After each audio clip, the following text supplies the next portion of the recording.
Your Practical Magic, where we talk about ways to recognize and encourage the magic in your everyday life. We're also big on celebrating when the practical is divine and when the magic is human, because it all counts. Hey YPMers, it's Jennifer. This month, Noreen and I have handpicked episodes to replay because we think that they are timely, relevant, and really helpful to navigate the uncertain times that we're all still facing. Now, this may be your first time listening, or you might have heard this one before, but remember, sometimes helpful messages are delivered loud and clear when the timing is right and you're ready to hear them. It's that practical magic we all love so much. In this one, we learn how health coach Tina Corrado has kept 150 pounds off for over 17 years by developing a positive relationship with food and cooking. She created her healthiest self by understanding her habits and choices and now helps her clients do the same. It's a great reminder of the beautiful changes that happen inside and out when we put our self-care at the top of our to-do list.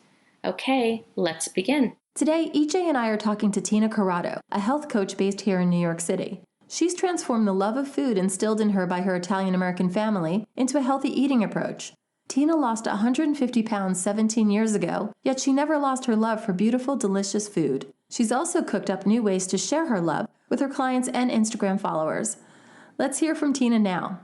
One note, unfortunately, I wasn't in the room with EJ and Tina, so you'll hear me pop in less often than usual. I didn't want to interrupt their flow too much. I swear it wasn't because I was dipping Italian bread into olive oil. Enjoy. We are so excited to have Tina Corrado, a gifted health coach, as part of our field trip. What better person after talking about produce? Pete, Tina and I go way, way back with Noreen. We all worked together at Lifetime Television. Tina started as a receptionist, and she had the most incredible energy. When I had a job opening, I said, Tina, would you want to work with me? And she took the leap. We've been friends ever since. I'm just so proud of her success, not only in the TV world, but her passion as a health coach. So, Tina, in your blog and website and your health coaching, you talk about the relationship of your story and real health. Can you tell us about that? Even though my story is that I've lost over 150 pounds on my own and kept it off now for the last 17 years, what I'm trying to give back to people is something that I think we're missing in this world, and what I think this podcast does a fantastic job of doing is connection. Connection back to yourself. We don't end up in a certain place without lacking a connection. Everyone's relationship with food is very, very different. Mine came from a very emotional place. And that's not to say if someone came to me to talk about weight as it relates to emotion, I would say no to the conversation. But what I do is guide people through an experience of what it's like to take care of themselves. That's where the mind-body syncing comes in, right. Because I'm not selling a meal plan. Right. I am not selling shakes. It's about getting to know yourself better. How do you get people to open up? When you sit down and you talk to somebody who doesn't necessarily know all the parts of you, but who you could feel genuine around because they're asking you questions, other bits and pieces of your life start to come out, right? By drawing story out of people, by doing something fun, like engaging with them in the kitchen, like cooking, hands-on experience, it starts to show people that they have more and more to give to themselves. Right.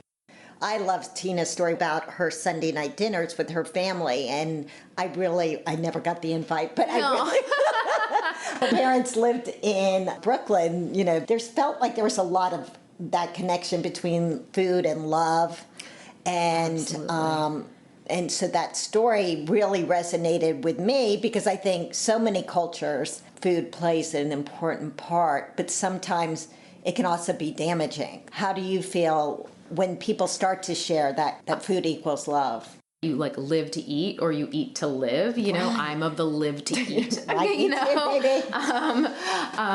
The brand of human. And much of my life was embedded in food. So food was a constant, food was always there, food was definitely symbolic of love, and I think to some extent, I know to some extent, that it still is in my life, even after having lost weight. Perhaps my idea of it has changed slightly, but not completely. Because That's beautiful. I think in our culture, it feels like you have to deprive yourself, and looking at your blog and your incredible photography, that there's so much magic. And how do you teach your clients, how to cook, to shop, to do this? Because I think what happens is, there's fundamentals we need to kind of understand in order to live a healthier lifestyle. Absolutely. I like to start off from the cooking place with everyone because that shows the connection to food, and that's my area of specialization.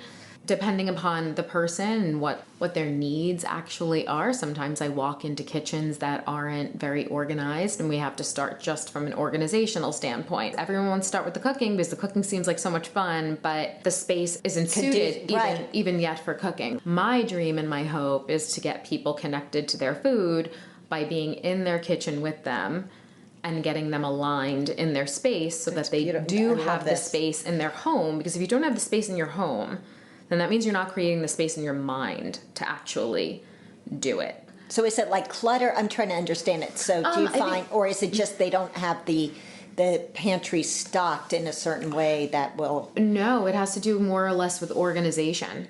So that's usually step one is the purge and the clean out of the pantry, of the refrigerator, making sure all the forks are where the forks should be, that bases and the countertops are clear so that you're not constantly moving things as you're cooking, right? Because cooking is a flow.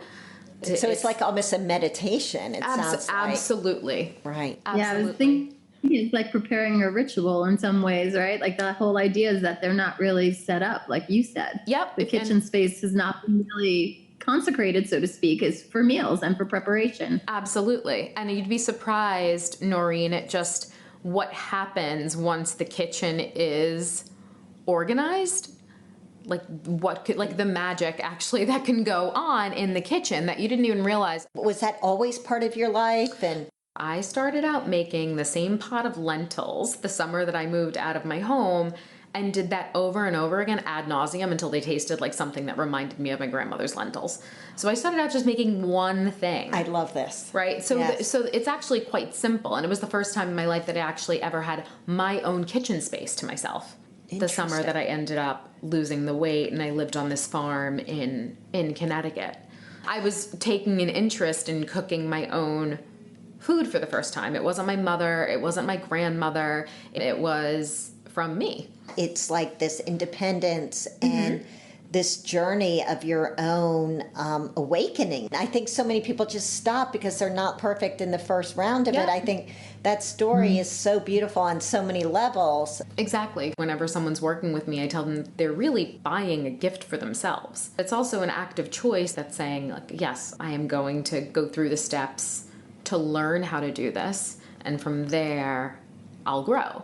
Yeah, I mean, I'm like thinking about my own journey, and it feels like right now for me, cooking is kind of a chore. And I think you're right. Why wouldn't I take that same thing that I get from my meditation practice and use apply the intention. Yes. It has to be intentional. Right. Without it I being am happy intentional. when I make something good. Yeah. Right? Absolutely. I am, or I just get it on the friggin' table, you know. But I think consciousness is such a wonderful gift for me that you talked about today. Are people having the similar struggles? What are you finding in your health coaching?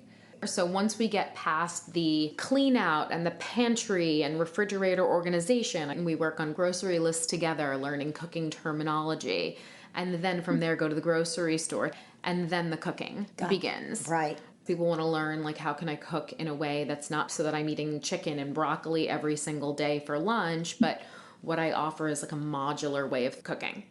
Like, here's a tomato. I can use it, and I put the tomato down, and I say, what can you use a tomato for? A salad. I'm like, what else? Sandwich. A sandwich. Okay, what else? It could be cut, and you could add olive oil, and you can make a fresh sauce from that tomato, right? Right. What can you put in that tomato sauce? Oh, I can put pasta in it. You can also put beans in it.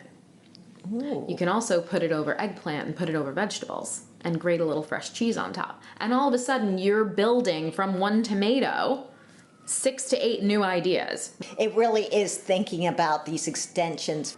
you talk a lot about fresh fruits and vegetables. Seem at the core of your kind of practice. Produce is at like the heart of my plate and what I love to cook and play around with the most. So Tina, do you find that most of your clients, you're really opening those doors for the first time? Yeah, absolutely. How did we all get this far? Was it fast food and takeout? It's true. How has this happened? Who are your friends taking cooking classes? Because I feel like the whole thing, particularly living in an urban environment and working long hours so often and for so long in our careers, was eating out or takeout, like you said. It comes back to the intention and the routine, right? Sometimes while my friends are out having brunch on a Sunday, I'm cooking in the morning. And I don't feel like I'm losing out. Right. I mean, I genuinely there. love it because my intention is there. We're so thrilled that you're part of this, because what we want to give to our listeners is this intention and this commitment to a practice that is when real change happens. You're so inspiring on so many levels. How can our listeners get in touch with you? What's the best way? I am on Instagram at Tina Corrado and also at www.tinacorrado.com.